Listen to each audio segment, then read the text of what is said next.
Sean tan amables de ocupar sus lugares.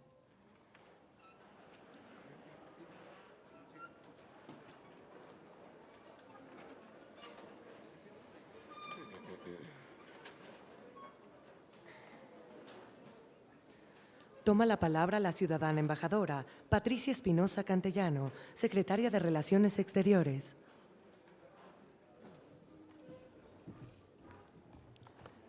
Señor presidente Felipe Calderón Hinojosa, licenciada Margarita Zavala, ministro Guillermo Ortiz Mayagoitia, diputado Guadalupe Acosta Naranjo, presidente de la Comisión Permanente del Congreso de la Unión, senador Rogelio Rueda Sánchez, presidente de la Comisión de Estudios Legislativos, senador José González Morfín, presidente de la Mesa Directiva del Senado de la República, señor licenciado Gabino Cue Monteagudo, gobernador constitucional del Estado de Oaxaca, licenciado Rafael Moreno Valle Rosas, gobernador constitucional del Estado de Puebla, muy distinguidos colegas del gabinete y de la Presidencia de la República, señoras y señores embajadores y cónsules de México, señoras y señores invitados especiales, amigas y amigos.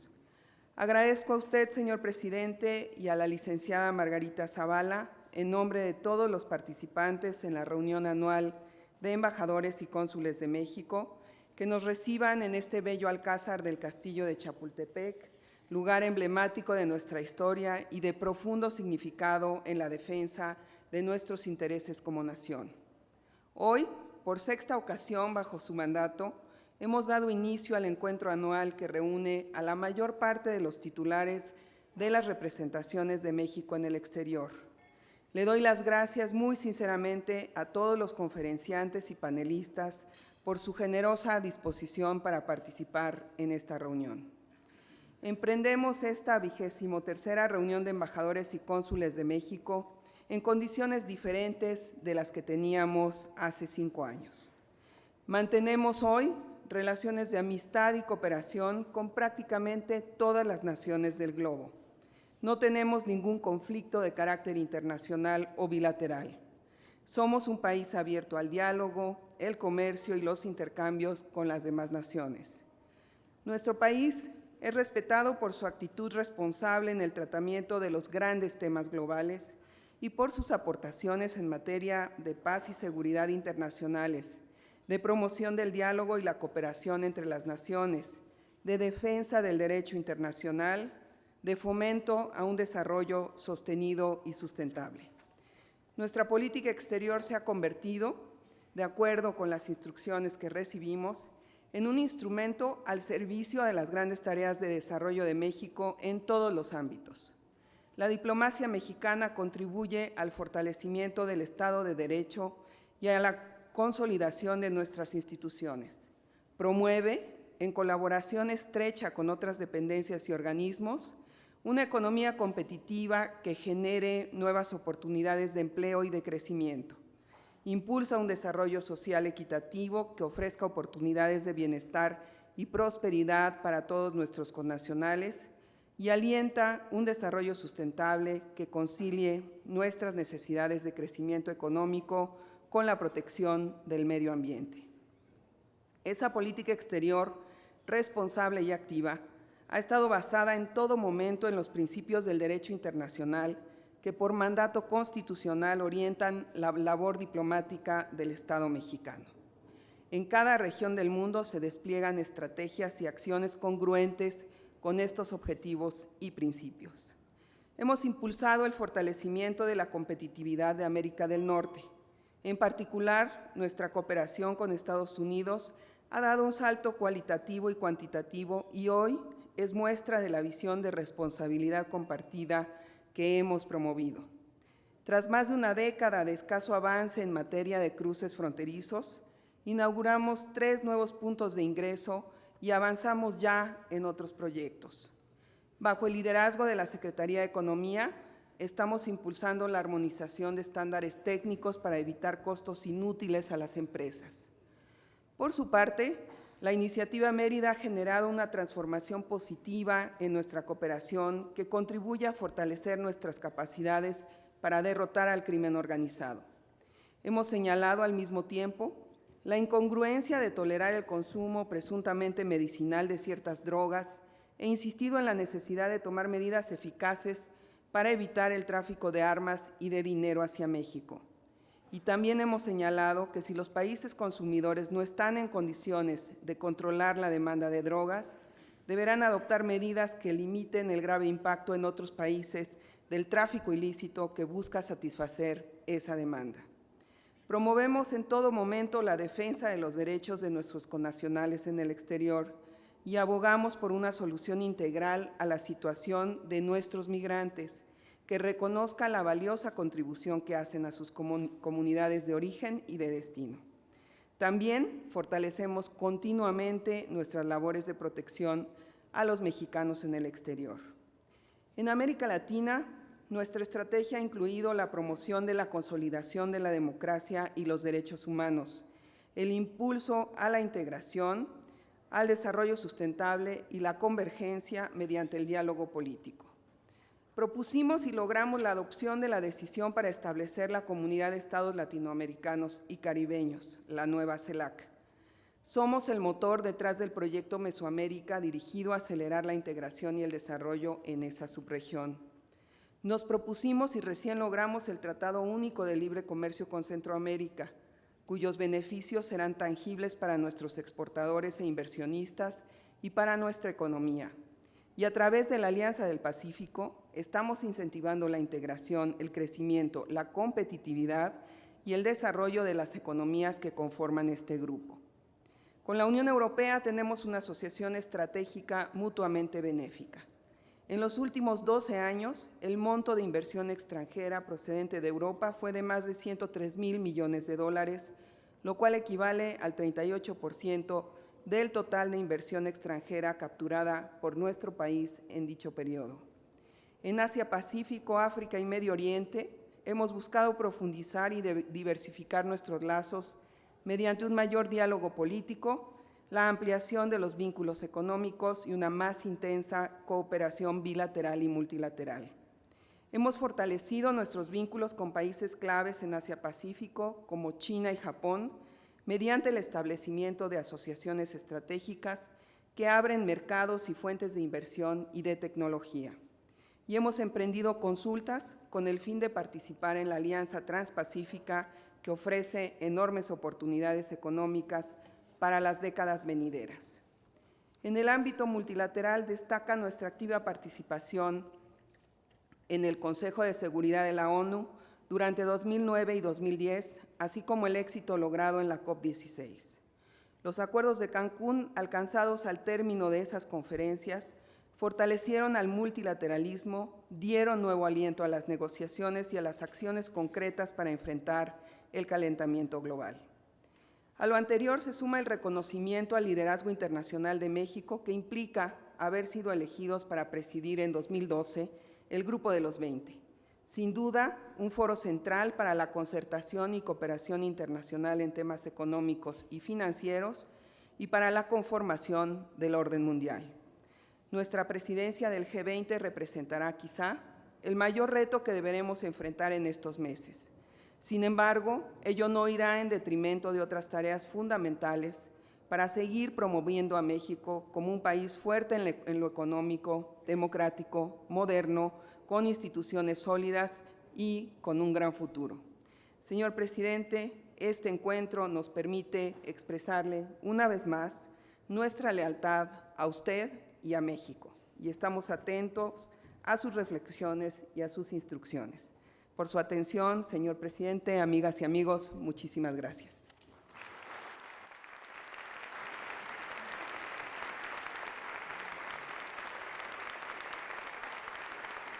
Escuchemos al ciudadano Felipe Calderón Hinojosa, presidente de los Estados Unidos Mexicanos.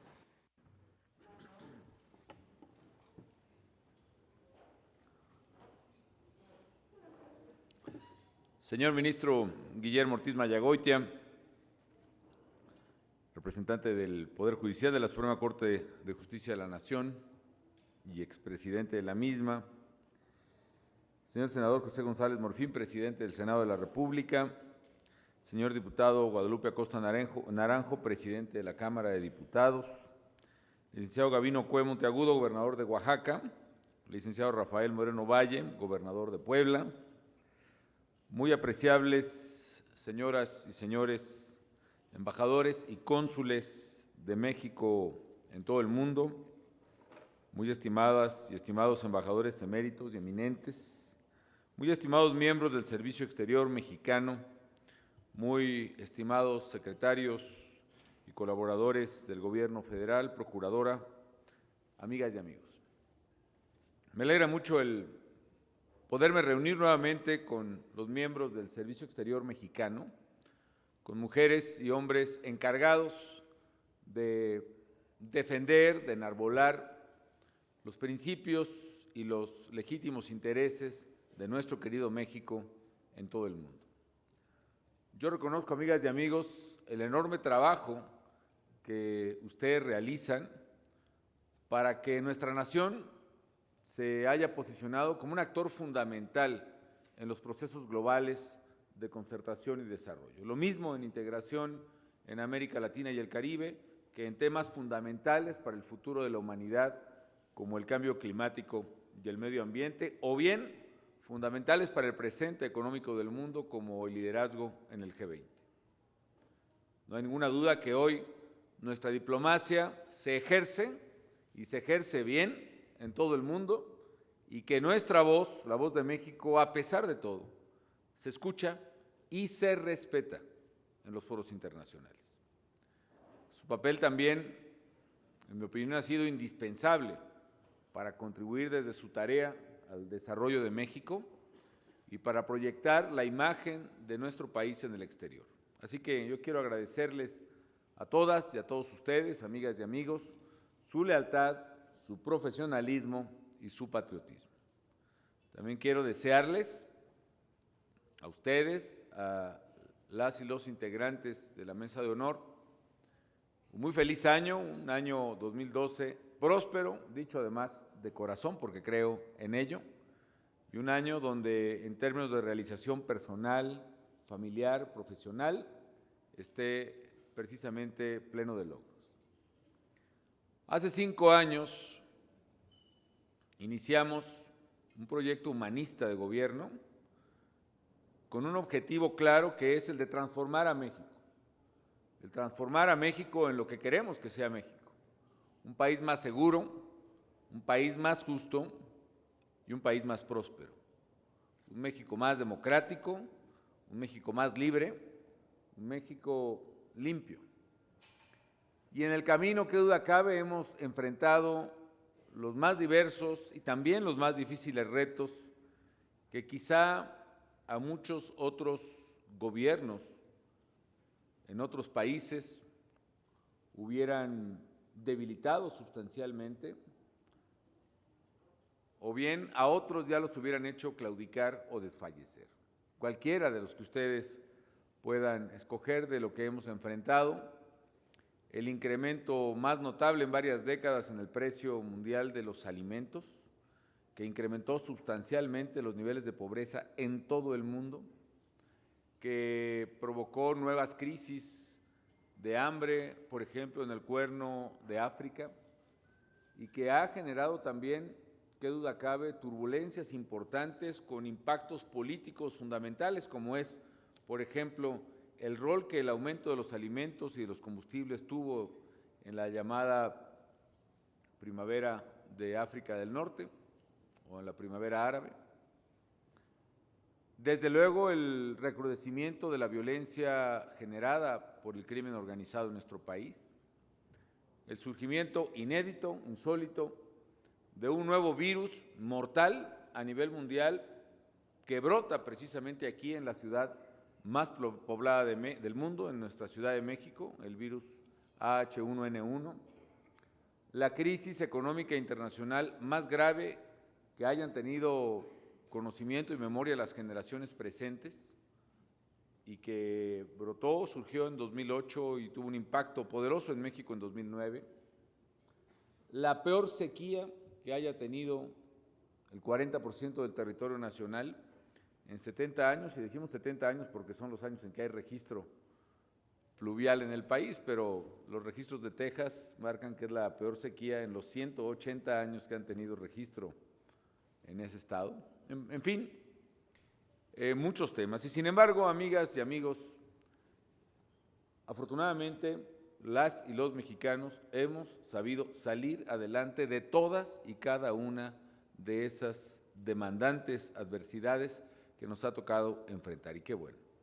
Hoy, como dice la canciller, México es una democracia y una democracia fuerte, con una economía abierta, competitiva, una economía en crecimiento que genera empleos y con baja inflación y que tiene logros fundamentales en el ámbito social. Somos de los pocos países en vías de desarrollo que ha alcanzado prácticamente la cobertura universal de salud, una meta que no han alcanzado incluso muchos de los países más desarrollados del mundo.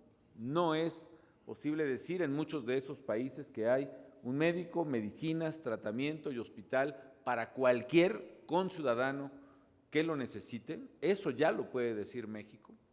Hemos alcanzado la cobertura universal también en educación primaria. Hemos avanzado sustancialmente en diversos frentes.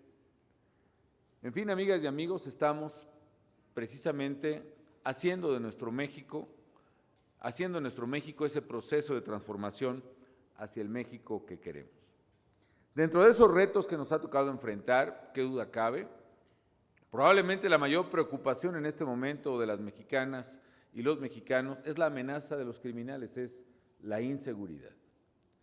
Y se trata de un problema que se vino gestando largamente en nuestro país. Digamos que tuvo procesos muy largos de incubación, tanto el crecimiento y la expansión criminal derivado de las nuevas modalidades que sigue el crimen en México y en toda nuestra región de América Latina, como también el deterioro notable de la viabilidad institucional de las estructuras de cumplimiento de la ley en México, básicamente de seguridad y procuración de justicia.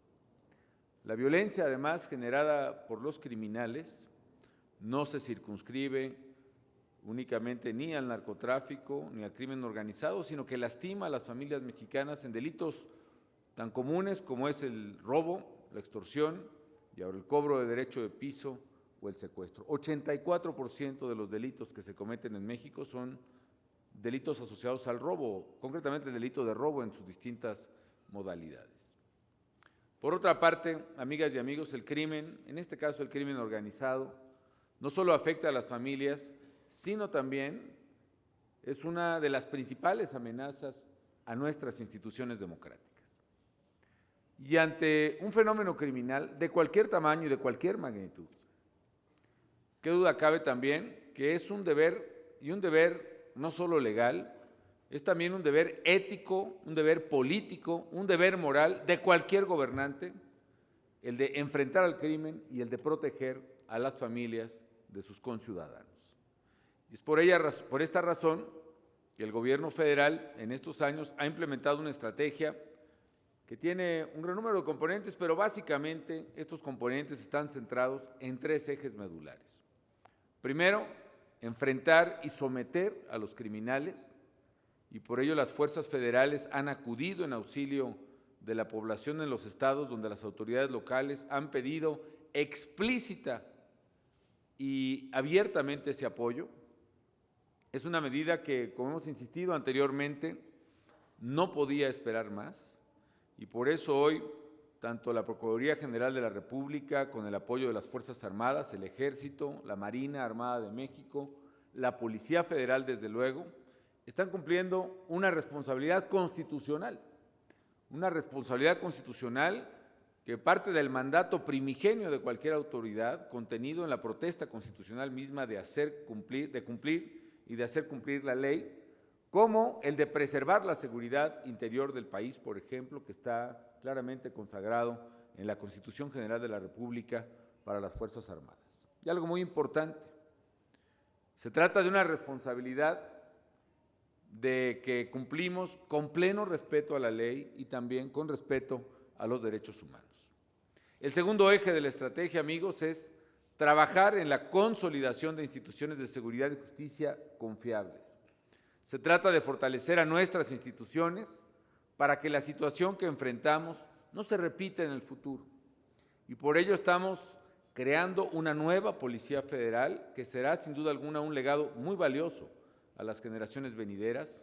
Por eso estamos depurando y profesionalizando permanentemente esas policías, a la Procuraduría General de la República, a la Policía Federal Ministerial, y a su vez estamos apoyando e impulsando a los gobiernos estatales a que también depuren, limpien y fortalezcan sus propias instituciones de justicia y de seguridad, que puedan contar a nivel local con policías que efectivamente estén al servicio de la sociedad y no al servicio de los criminales.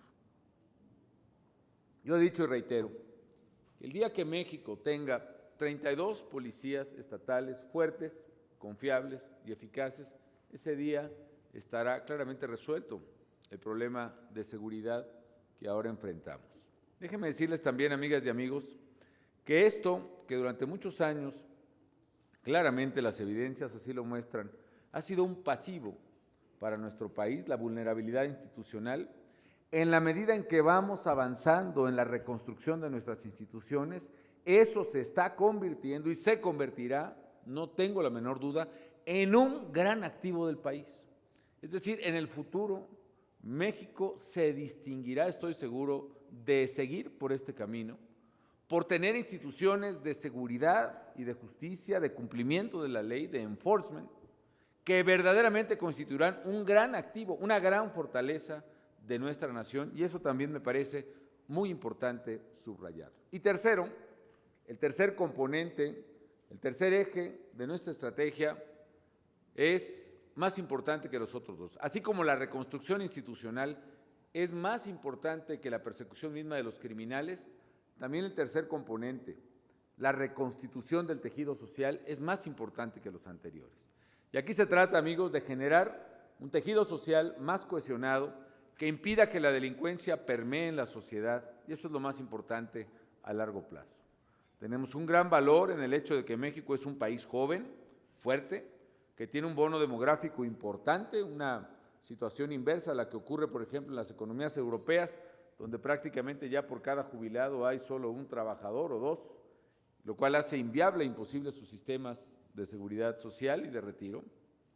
Pero en nuestro México tenemos todavía una enorme base que hace que la población económicamente activa sea significativamente mayor que toda la población dependiente del país. Y este bono demográfico debe traducirse en beneficios para el país. Sin embargo, esta propia realidad demográfica también genera una enorme presión en otros componentes. Por ejemplo, la falta recurrente, estructural, formada durante muchos años y que México ha tenido de no poder darle opciones de estudio, por ejemplo, y de desarrollo personal a sus jóvenes, eso ha generado también que muchos de ellos sean presa fácil de adicciones o de engarzamiento en las redes de los propios criminales, que usan a los muchachos prácticamente como carne de cañón. En estos años también en que hemos tenido todos el honor de servir a México en el servicio público, ustedes en el servicio exterior, hemos hecho un esfuerzo quizás sin precedentes en materia de educación. Por ejemplo, hemos construido 96 universidades totalmente nuevas, desde Greenfield, como se dice, como suele decirse en inglés, desde cero. Hemos ampliado o duplicado el campus de otras 50 universidades más en el país, algo que no se había hecho en mucho tiempo. Y hemos construido también prácticamente desde cero casi 1,000 nuevos bachilleratos, 985 para ser exactos. Con lo cual hemos hecho la mayor ampliación de oportunidades educativas que se haya hecho en México para un periodo similar. ¿Qué es lo que buscamos? Buscamos una sociedad más justa, una sociedad más solidaria, una sociedad mayormente cohesionada. Y es una sociedad no solo más justa, sino que también puede enfrentar y superar incluso el desafío de la criminalidad. Hemos a la vez apoyado económicamente a 6,5 millones de familias, que son las más pobres del país. Y no solo eso, en el momento en que la crisis económica fue más fuerte, aumentamos ese apoyo. Hoy una familia de oportunidades, por ejemplo, recibirá pues prácticamente unos 800 pesos en promedio al mes. Hay familias que reciben casi 3,000 pesos mensuales, dependiendo del número de hijos que tienen. Y eso permitió, junto con el Seguro Popular, que ya avanzó a una cobertura enorme, permite que las familias más pobres, en plena crisis, hayan podido mitigar los efectos de la crisis, de manera tal que aunque hubo una reducción en el ingreso de las familias mexicanas, una economía que crece, que cae, por ejemplo, 6.2% como sufrimos en 2009, es imposible que no registre bajas en el ingreso familiar, con 2 trimestres de caída a más de 10%, por cierto. Sin embargo, esa baja se registró en los deciles más altos, medios y altos de la población y no en los deciles más bajos, de manera tal que incluso la desigualdad en México se redujo por primera vez por una crisis similar, contrario a lo que había pasado en las crisis anteriores generadas en México en 76, en 82, en 87 y en 94-95, donde la crisis generaba un empobrecimiento general de la gente de ingresos fijos, pensionados o asalariados, o tasas de desempleo masivo o quiebra masiva de empresas, y que eso exacerbaba la desigualdad en México. Las políticas públicas sociales que pusimos en práctica crearon una red social tan fuerte que incluso eso generó que la afectación no se diera en los 2 primeros deciles y se redujera el índice de Gini en México, el índice de desigualdad. ¿Qué otra cosa hemos hecho para generar esa red social?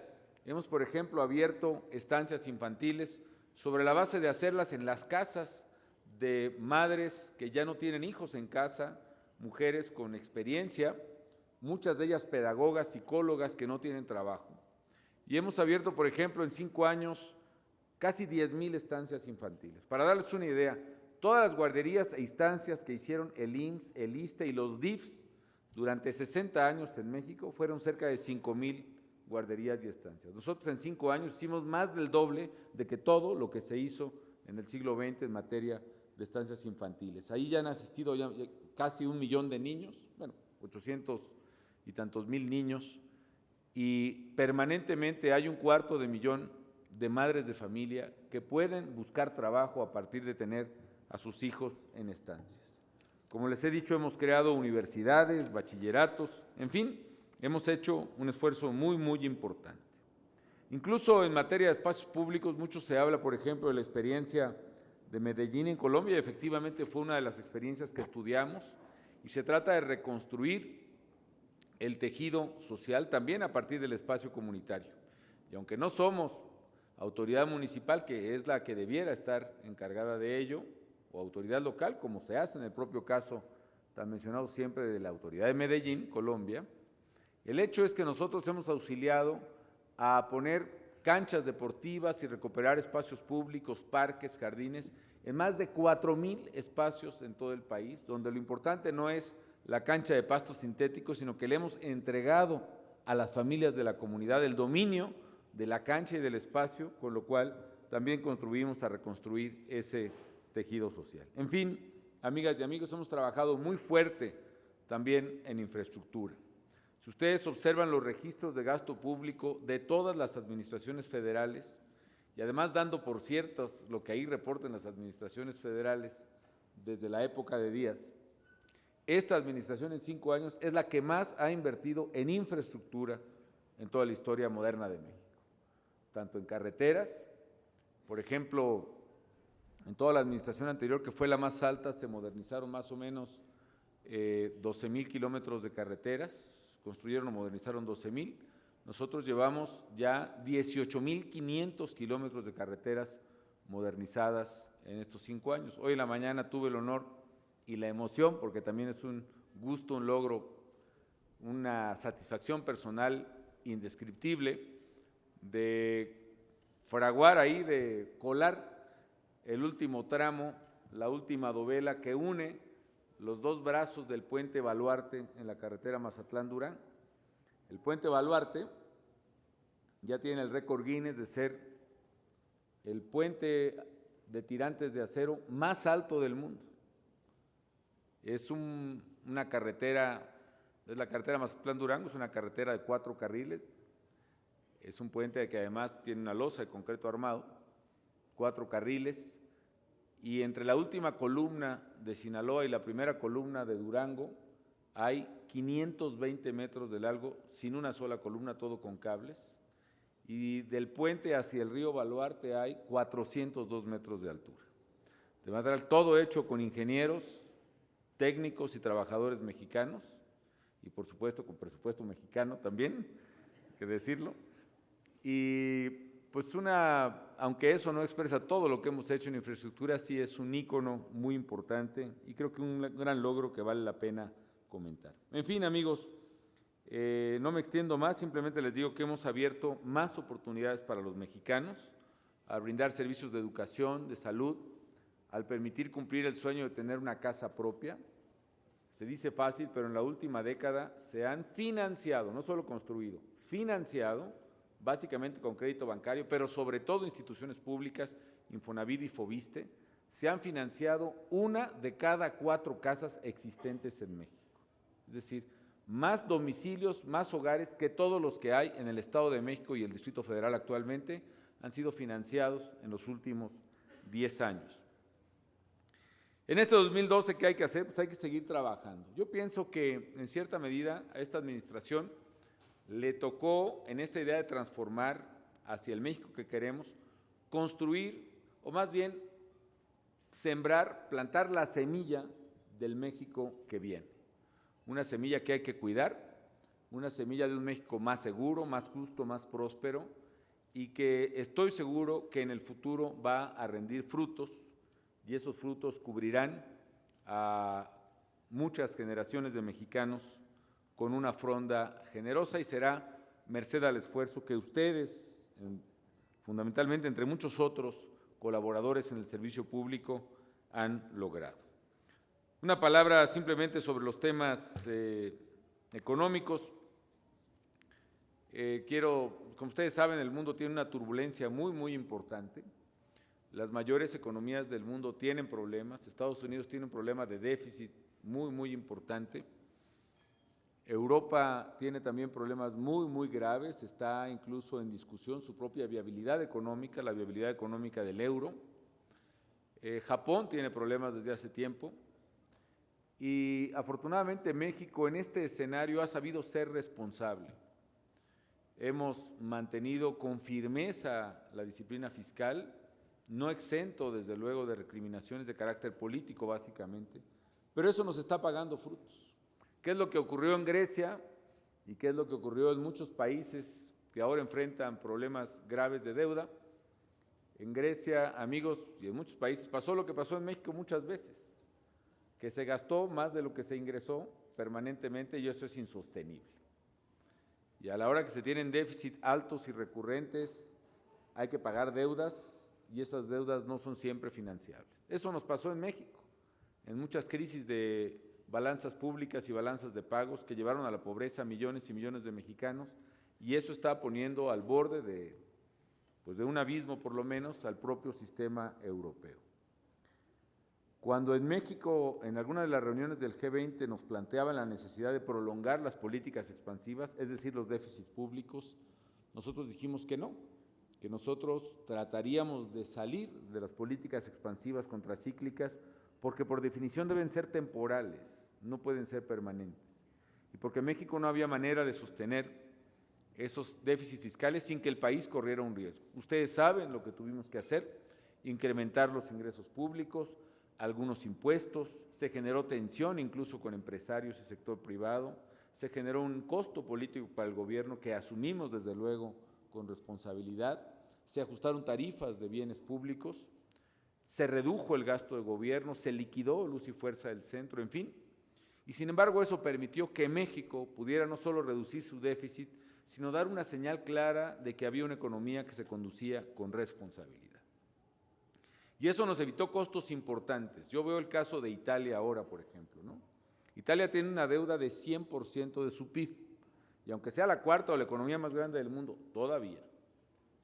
Si Italia está acostumbrada a pagar tasas de interés del 2%, y un día los mercados le exigen tasas de interés para financiar su deuda del 8 o del 9%, significa que cada año tiene que aumentar su presupuesto en 7 o 6 puntos del PIB, lo cual es una cantidad colosal para cualquier gobierno. ¿Cuánto sería aumentar el gasto público en México 6 o 7 puntos del PIB? Para darles una idea, la famosa reforma de IVA en alimentos y medicinas que tanto se comenta y que tanta polémica causa, le daría a las finanzas públicas menos de 1% del PIB. Es decir, tendríamos que hacer 6 o 7 reformas como esa para pagar el aumento en el déficit que nos da un aumento en las tasas de interés. Por contraste, y lo digo con orgullo, que creo que todos debemos tener, México acaba de colocar, por ejemplo, antier un bono serían 2.500 millones de dólares, creo que la tasa anduvo, ¿qué sería? 3,5, ¿no? 3,5, contra tasas de interés de 8, 9 que están pagando los países desarrollados y ricos, lo cual habla notablemente de la fortaleza de México. Incluso se califica ahora que las economías en crecimiento, como son las economías emergentes, ya se diferencian incluso por la calidad de su crecimiento. Economías con riesgos de calentamiento, entre las cuales está, por ejemplo, Brasil o incluso la propia China, y economías sin riesgos de calentamiento o baja inflación, como es el caso de México. Las tasas de interés en Brasil llegaron a tocar este año los 14 o 15%. La tasa de interés en China está aumentando, como está aumentando también su inflación. Y México tiene, contra todo lo que se dijera, una economía estable, una economía en crecimiento, una economía que genera empleos. Todavía cerramos el año con casi 600,000 nuevos empleos netos formales, es decir, cuota obrero patronal pagada en el IMSS, ya descontadas las bajas, las liquidaciones y las renuncias. En fin, amigas y amigos, ese es el México que queremos. Un México seguro, y por eso estamos haciendo cambios de fondo, enfrentando a los criminales, construyendo nuevas instituciones, reconstruyendo el tejido social. Un México justo, y por eso hemos trabajado fuertemente en ampliar las oportunidades para los mexicanos, más oportunidades educativas que nunca, más oportunidades de salud que nunca. Hemos construido, por ejemplo, más de 1,000 hospitales o clínicas nuevas en 5 años y hemos reconstruido, ampliado otras 2,000 más en materia de salud, es decir, 3,000 obras sustanciales de infraestructura hospitalaria o de clínicas en el país. Hemos dado oportunidades de desarrollo, apoyo a pymes, 5 veces más apoyo crediticio a las pequeñas y medianas empresas que todo lo que hizo en el sexenio anterior, que a su vez fue el mayor en la historia. Hemos hecho, a pesar del problema de percepción que tenemos en México, incrementos en la afluencia turística al país, revirtiendo además problemas que ustedes conocen muy bien en su calidad de embajadores, en fin. Quiero concluir diciéndoles que yo me siento muy orgulloso del servicio exterior y del cuerpo diplomático mexicano. Me ha tocado constatar en cada país que he visitado, y vaya que me han traído, ya pido esquina de repente, pero hemos visitado, la verdad, una buena parte de, muchos países. Hemos estado presentes en todos los foros relevantes, hemos tenido responsabilidades medulares.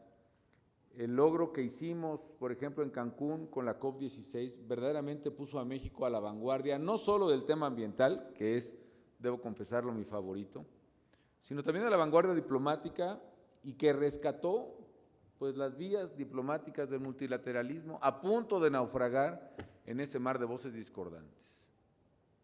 Y ahora hicimos también en México, en la Riviera Maya, después de 200 años de vida independiente, la primera comunidad de estados latinoamericanos y caribeños. Yo tenía ganas de que se llamara Unión Latinoamericana y Caribeña, pero bueno, alguien, ahora sí que por cambiarle nombre, pues se le puso, ¿no? Está bien. El hecho es que saliera, y salió muy bien. Y ahora tenemos el privilegio de presidir el Grupo de los 20 por primera vez para un país latinoamericano. Yo me siento contento porque México está mostrando un rol de responsabilidad y también de liderazgo a nivel mundial. Tenemos problemas, sí, pero creo que el mensaje que debemos dar, y con esto concluyo, es que México tiene problemas grandes, pero también está enfrentando con una enorme fortaleza y determinación sus problemas y los está resolviendo, que esto es medular. De ello, por cierto, podremos conversar, si ustedes sí lo disponen, después de comer. Pero estamos haciendo un esfuerzo de transformación del país sustancial en materia de seguridad, en materia económica y en materia social, sin demeritar la calidad de nuestra vida democrática. Es así, pues, como estamos sembrando la semilla de un México mejor, un México seguro, un México más justo, un México próspero, que lo queremos para nosotros, pero especialmente para las mexicanas y los mexicanos que vienen detrás de nosotros. Y por ese México que hoy luchamos, ustedes también deben sentirse no solo orgullosos de lo que se hace, sino también con la satisfacción que solo puede dar el deber cumplido. Gracias por cumplir con su labor. Muchísimas gracias por su atención.